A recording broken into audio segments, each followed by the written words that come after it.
Welcome to the Scaling Culture podcast, where we sit down with thought leaders who share their experiences building incredible cultures. On this special episode of Scaling Culture, we are presenting an interview from our most recent eSummit featuring Frances Frei. Frances is a professor of technology and operations at Harvard Business School. In 2017, Frances was tapped to be Uber's first senior vice president of leadership and strategy. Frances is the best-selling author of Uncommon Service and co-author of Unleashed. If you're enjoying the Scaling Culture podcast series, please rate, share, and subscribe wherever you're listening today. And for more information on how you can follow everything Scaling Culture, please see the show description. Frances, thanks so much for joining us today. I feel so lucky myself to have you here, and I'm sure everyone else does too. And I want to start with a quick story because you probably don't remember me. I do not. Perfect. Do you remember being in Halifax, Nova Scotia? I do. All right. So we're getting closer. So you came down for the YPO and EO chapters here. Now that might have been 8 years ago. I don't know the exact time. And you delivered a workshop that literally blew me away. I usually sit in the back of the class and I'm just a complete jackass. For you, I was in front. I think I moved from the back to the front. I was like, whoa, this is good. Every time you spoke, every sentence, I just moved closer. and so I got to the front. And at one point, you said to me, hey, fancy watch there. And I looked at my wrist and I had a fake watch from China. I said, well, not really. I hate to say this, but this was $8 in Beijing. So we had a good laugh. After that, Frances, I called you I read Uncommon Service. And I was heading down the path to execute.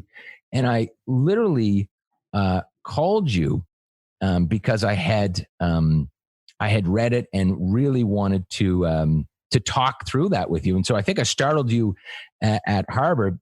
And the key thing, and you were super helpful, by the way, and the key thing for me was our process of what was really important to our customer. And for us, it was customer service. For the clients, it was customer service.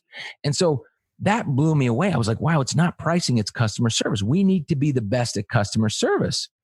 And so from there, we started to screen our employees for empathy. And that changed everything. And we started competing with Starbucks because we said, look, there's no security company that's got this right. It's Starbucks that is in the same type of business, front-facing customer service, that we need to focus and beat them. And so, look, I just want to thank you because that changed my entire company path. It changed everything we did, and it absolutely had an incredible result. So, thank you once again, Frances, and welcome. You can't see me, but I am like that. Just is why I talk about my research and why I write books. So I'm just like. Oh, and there I am. And it's just, so thank you for sharing that. And that's when a good job has been done. So I'm super pleased. Absolutely.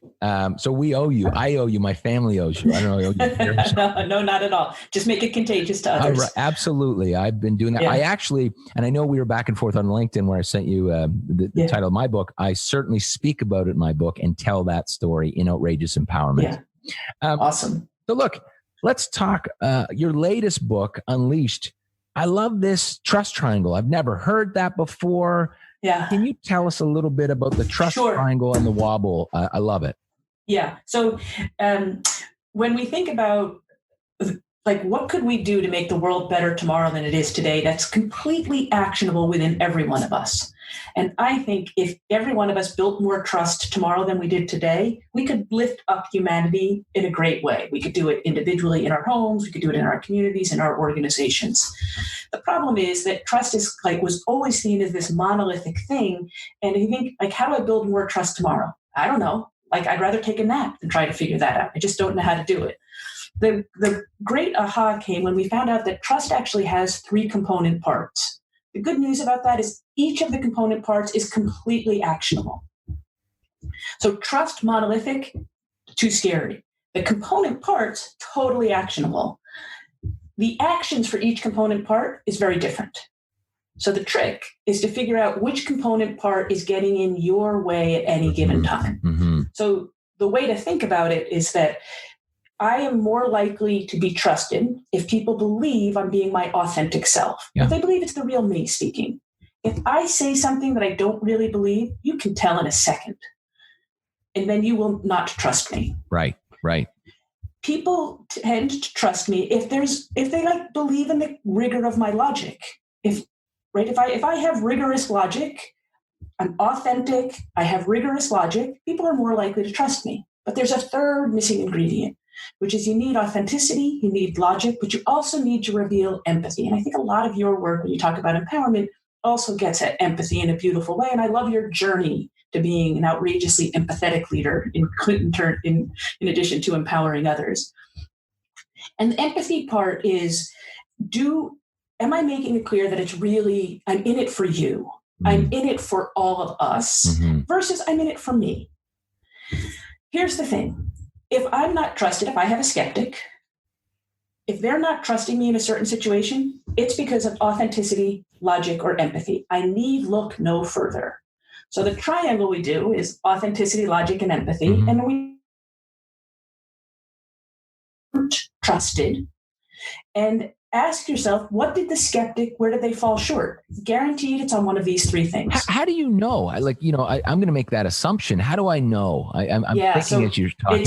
It's great. And so what we find is that when people do this self-diagnostic, 8 out of 10 people are accurate. That's like, we've done it now with over 100,000 people. 8 out of 10 people are accurate. But to your point, Ron, how do you know if you're one of the 8 or one of the 2? Right. Go and share it with someone who knows you and loves you. Okay. They will correct you in a second. So tell the story. This is what happened. Tell the story. And honestly, so what you just revealed about your family situation, show it to your wife. Right. She'll tell you if you're one of the 8 or one of the 2. And is it offside to be that vulnerable with someone on the other side? Like, hey, Frances, we had a conversation. It seems like there's a lack. So that's a beautiful idea. So, like when you find out you have an empathy wobble, and then there are techniques that we talk about how to overcome it. A beautiful way is to, if you have the courage to be vulnerable, is to go and talk to the skeptic directly. That's like, you'll be authentic, you'll have logic, you'll have empathy. That's like super high varsity, awesome idea. Okay, great. I owe someone that conversation, so I'm going to do that. Awesome. And so last question on this piece. Yeah. We make tons of mistakes. I make them all the time.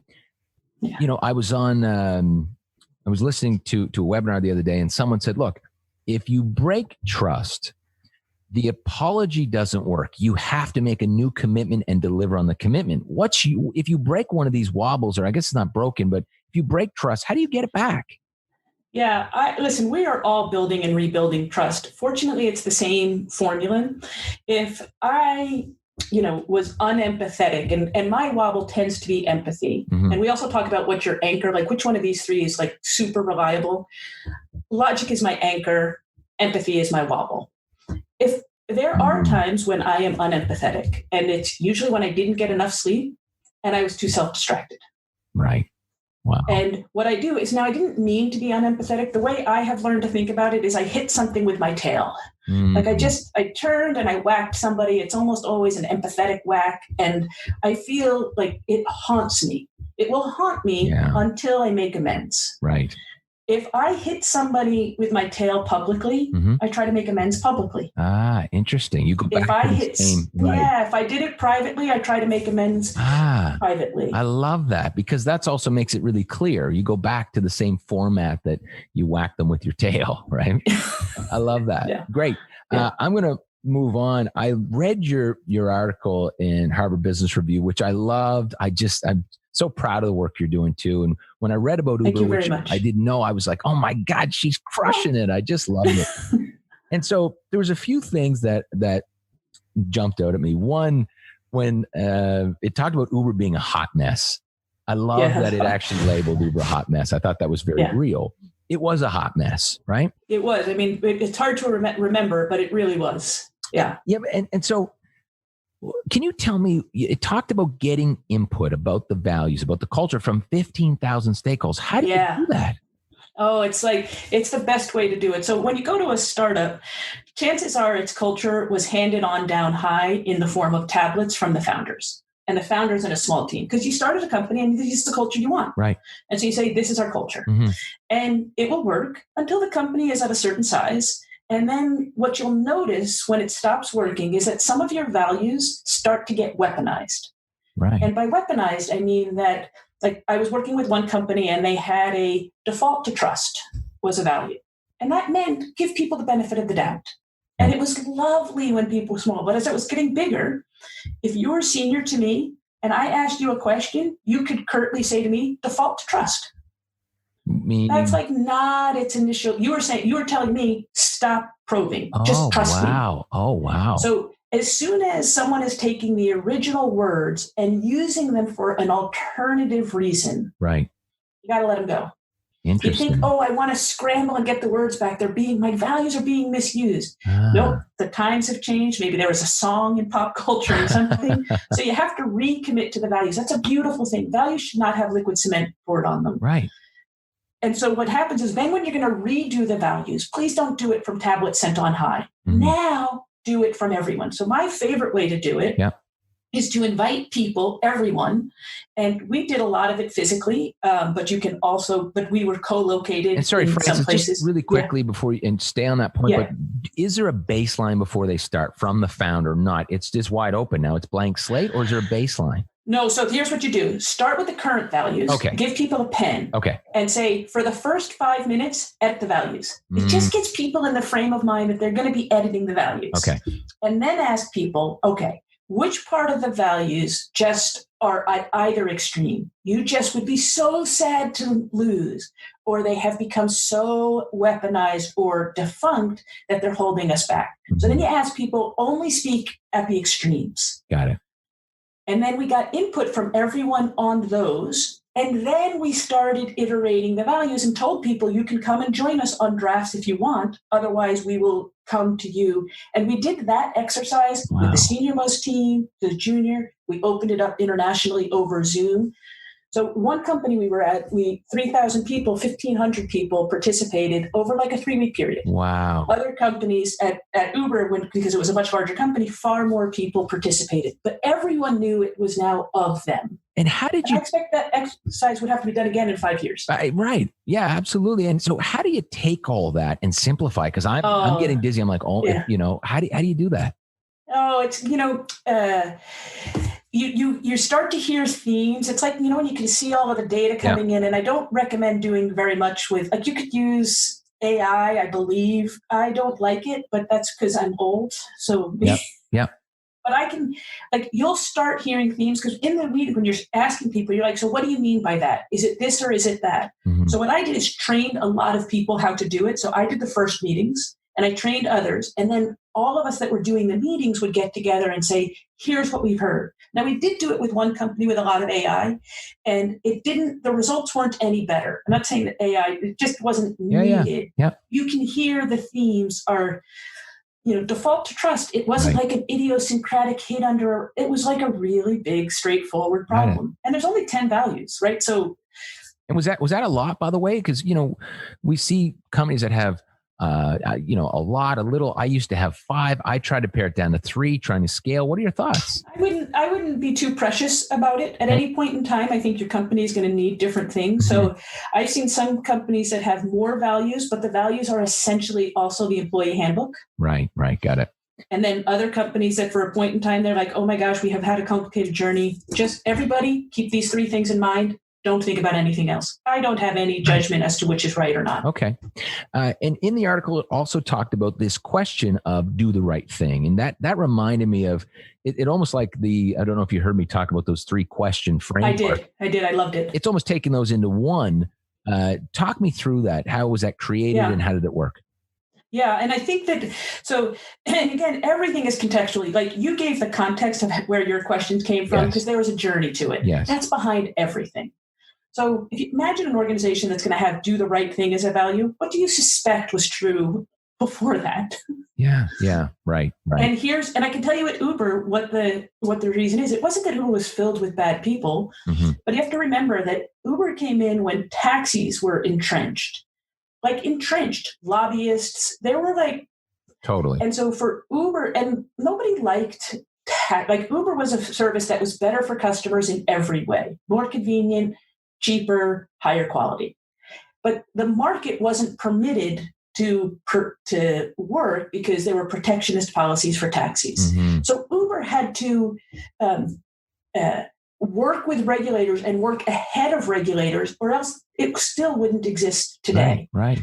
So this is now super challenging. When do you say those rules are old and we have to get past them? And when do you say those are the rules we have to follow? Wow. And that is really, really hard, particularly in a hyper-growth organization. Absolutely. Now, when Do the Right Thing came in, Uber had become a relatively mature company. It was already in all of these cities. It was already in all of these countries. Frances, and so then that came after the hot mess, by the way, or was that in Yes. Okay. It came after the hot mess. Okay, great. Keep going. Sorry. Yeah. No, so I think that's where it came from, is that we're now telling you if there is ambiguity today, and that came in like the fall of 2018. But if there's ambiguity today, we're going on the legal letter of the law. Whereas if we did that in the beginning of Uber, Uber wouldn't exist. Right. Because all of the laws were written to protect taxis. Mm-hmm. And last question on values. As you remember them when you were there, how close were they to Travis's initial values? Did they, like that transition? Oh, this is always the case. So every single time I've done this, you keep well over 50% of the values. Wow. Okay. Every single time I've done it. And we're open. We're saying nothing's sacred. We can have it. We could change all of them. Right. Every single time we've done it, we've kept more than 50%. Wow. And these are places that are, challenged. So you can imagine the others. And for clarification, same values in North America, China, Mexico, same values. Because I think a lot of people have to have the right level of abstraction. So do the right thing in other parts of the country might not be vis-a-vis regulators. It might be vis-a-vis bribes. Right. So you have to have it at the right level of abstraction, but it will manifest a little different in the local cultures. But the core values themselves were set. There wasn't different values in China as North America. And it's super dangerous if there are. Yeah. Okay, great. Love that. Last question here, and then maybe we can open up for a few. Yeah, I'd love that. Yes. Yeah. I just talk about this classroom, how you guys engage everybody in the classroom setting. That just blew me away. At Uber, when we did that. Yeah. So here's the thing. I got there, 15,000 people distributed. And one of the things we realized is that one of the biggest strategic problems we had was that everyone grew up in an environment where costs were higher than revenue. That's really hard. It's like, strategic physics doesn't apply, right? So we had to teach everyone strategy when physics applies. Okay. There was a lot of org debt in the company because people were getting promoted at a really fast rate. We had to teach them leadership. It's not their fault. When you say physics apply, i.e., look, this is how a startup works. We just raise a bunch of money. We're not going to be profitable. We should consider ideas where revenues are greater than cost. Okay, great. Yeah. And we shouldn't consider, this is what the customer wants, let's do it. It's, can we afford to do it? Right. Physics, like just basic fundamentals. So when we got there, the entire organization needed an upgrading of skills, and they were still to this day, the employees at Uber were the best learners I'd ever encountered. Wow. They so greedily wanted to learn, really like exceptional learners. So what we did is partnered with HBS, which has this amazing studio called HBX Online, and they had only used it for teaching 60 people at a time. And it's like the classroom, but it's like Zoom, but really big Zoom. On steroids. We couldn't solve our problem 60 at a time. So I called the folks at HBS because I was very close with them. And I was like, look, we want to teach 2,500 people at a time. They were like, you can't do it. And I was like, how about this? I don't think you I don't think you would have liked that. Yeah, no, I don't. And when people say no, it doesn't, I hear not now, but like for a very short, not now. So I was like, look, I get why you don't think it's possible because you're perfectionists and you do 60 beautifully, and everything you've done beautifully. It's like, but I know the capacity of the tech team at HBS and it's magnificent. So what if I take the burden of all technological fails? So if it doesn't work, it's on me. It's not on you. So I want to create a safe environment for you to innovate. It's just what you were talking about earlier. Yeah. So I wanted to create this safe environment for them. And we set the conditions, and Uber signed off. Anything that goes wrong, it will be us. And so we really innovated like crazy, and we got it up to 2,500 people at a time. They would all write reflections. They all, from 1 to 2,500, understood it at the same way. It's really, and then that opened my eyes to education. That's how we should educate the world. That sounds like an artwork, by the way. It's beautiful. Yeah, it really is. And it's to the testimony of the tech folks at HBS who are unbelievable. That's great. Frances, look, thanks. I'm going to wrap things on that. We're 2:00. Let's do a few. Do you have a few minutes for questions? I'm all yours. Okay, great. Shannon, I'll let you bring up questions. I know you're kind of monitoring things. When you throw things out, I'm going to let Frances take the lead. And if I've got anything to say that's not too stupid, then I might open up. Great stuff, Frances, and thank you so much for sharing all of that. I guess the first question on everyone's mind is, when are we getting the quiz? I'd be delighted to send everybody. I love quizzes. I do those with my children every night. I will try my best to be ready for that. Our first question is from a coach. As a coach, one of my clients was continuously burned by allowing their teams to handle all the decision making and is now feeling a little gun shy. Is he lacking trust? Yeah, I'm not sure it's trust that's being lacked there. When you ask someone to do something, it's our job to set the appropriate constraints. We should not empower people beyond their capability. If we do, it's our fault, not theirs. So it sounds like this person empowered someone beyond their capability. And so if someone can't do something, it's for only a couple of reasons. They don't have the capability, they don't have the motivation, or they don't have the license. And if you want to see more on that, man's name is Ryan Buell, and he's written beautifully about it. Okay. But if it's a capability problem, train them. Mm-hmm. If it's a motivation problem, no training is going to overcome it. And if people are just too afraid to act, like, I know what to do, I want to do it, but I'm too afraid. I just don't feel like I have license to do it. Also, no incentives and no training are going to change it. Mm-hmm. So what I would say is, if you're getting burned in that way, get to the source of the problem and address the root.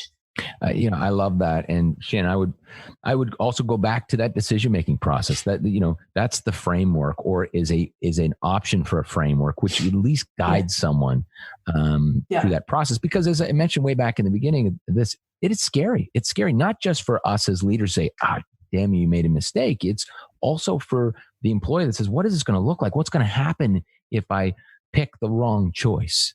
And I think that's scary for that side. Anything else, Shannon? Absolutely. Next question. Frances, you speak a lot about how authenticity, logic, and empathy are critical to establishing trust, but how can we identify where we're getting in our own way? Oh, golly. Yeah. So the exercise that I propose, and I have a TED Talk on it, that it's a 15-minute TED Talk, but I encourage you to watch it at 2x speed, because for some reason I spoke really slowly. So you can do that, or you can read Begin with Trust. It's an HBR article that just came out. And I just got the first copy of our book. It's like, I just can't even believe Beautiful. it. Congratulations. It's like so beautiful. And it's chapter 1 there. But all of that to say, let me tell you, I've written about it on LinkedIn as well. You have to use a real recent example where you didn't generate as much trust as you wanted. And then ask yourself, what got in the way? And if it's authenticity, did people doubt that it was a real you talking? Was it logic? It was like, great idea. It's you and you have empathy, but oh my gosh, I'm not letting you drive. Or holy cow, it's you're driving, but you're driving to your own drummer. Diagnose which it is, and then we have absolutely specific prescriptions that can guarantee you'll get over it. Guarantee. And contact me on LinkedIn for your specific context. I'd be delighted to diagnose it and tell you the solution. Frances, it's interesting. So my other company is called Vita Living. Our purpose is revolutionize affordable communities. I love it. And so our biggest barrier is trust. We buy a building that was maybe managed, I hate to say it, by a slumlord. There is no trust. They don't call the landlord in New York in these places. They call the media to get something done. Here they'll call a building inspector. And I'm just thinking, as you're talking, our challenge is that it's our wobble is actually, we don't even there is no face-to-face. There is no interaction. It's usually, you can't build trust by memo or sending to a website. we're not even at ground zero of your wobble in that. Don't be too clear that you can't draw. I mean, PillPack is one of the most trusted healthcare companies in the world. I don't think anyone's ever seen a PillPack employee. So how are they doing that? Yeah, because they're super authentic. But authentic, everyone understands. Being like, how are you? So that like PillPack, their mission is, and what they'll do is send you your medicines so that you don't have to go to stores and get it. They want to increase compliance. They have a noble mission, just like you have a noble mission. You want to do it. And they just use that as a filter through the decisions. And they make sure that it's not, we're a noble mission in the afternoon, but we're greedy, like people in the morning. Like they're consistent. And the consistency of authenticity is really important. The logic has to make sense. Mm-hmm. But I feel super sure that your people, the people that used to run it, had no empathy for So if you ask me where to start, it's empathy. Right. Oh my gosh, for sure they've been thumped on empathy. Mm-hmm. And nothing's going to matter until you reveal that you're in it for them. Right. Love that. Thanks, Frances. That's helpful for us. Shannon, let's do one last question and then we'll wrap. Great. For our last question, how can we build trust with customers who practice a command and control management style or who don't practice the same exercises that we do? And just let me make sure that the customers are in it for themselves or the company is in it for themselves. The customers are in it for themselves. Yeah, I believe the question refers to a B2B setting. Oh, great. Yeah. So B2B settings. Listen, if you aren't meeting, this is particularly true in these times where everybody is hit economically and just shattered. People aren't going to go very far down their core needs. So you have to be meeting just an insatiable need of your client. And if you're meeting an insatiable need of your client, you have a chance of creating a lot of value and capturing some of it. But if the lower the need is in your clients, the more that they're going to be completely in it for them. And they're actually going to try to get you to give them service for free. So what I would say, a lot of the pivots that companies are going to make is that this is what I used to do and it used to be enough. Then it's not going to be when we come out of this because we used to be meeting a lot of needs of a company and now we got to go here. So what I would say is make sure you're meeting an insatiable need of the customer, that the customer needs you and you're going to create far more value than you're going to capture, but you are going to capture some value. Beautifully said. I'm going to wrap it up. Frances, I just want to say it's been great to see you again. Yes, it is nice from Halifax. I remember I flew direct from Amsterdam and it stunned me I could go from Amsterdam to Halifax. Wow. I don't know if they have that flight now. I think maybe there wasn't enough volume. They did then. And so pick up Frances' new book. And by the way, if you haven't read Uncommon Service, read the book. I think it's a must read. It's got to be the top 10 business. From my perspective, I don't even think you should go in business without reading that book. Or be in business. No right. That's very kind. So Frances, thank you once again. Thanks for everybody. And sure. I did want to mention, I just saw this. I didn't know, Frances, but you and I are going to be on Vern's his reInvent Summit May 7th. And awesome. Mark, and now we already have a report. I speak right after you. I'm looking at this right now. I'm right after you. I'm your warm-up act, and it's my privilege. I can't wait. Don't steal my material. I will promise I won't. I'll only set you up for success. That's going to be a lot of fun. So Vern's on. Mark Cuban is on that. They've got some really great lineup of speakers. I think there's 10 or 12 of us. So I'll see you then. Thanks so much, Frances. I appreciate Total pleasure, everybody. See you on LinkedIn, everyone else. Absolutely. And thanks for everything you do for the community. Thanks, Frances. Okay. Ciao. We want to give a special thank you to Frances Frei, who gave us her time and those incredible insights. Stay connected with the Scaling Culture podcast. Please subscribe wherever you're listening today. And for more information on where you can participate in scaling culture, please see the show description. Thanks. We'll see you soon.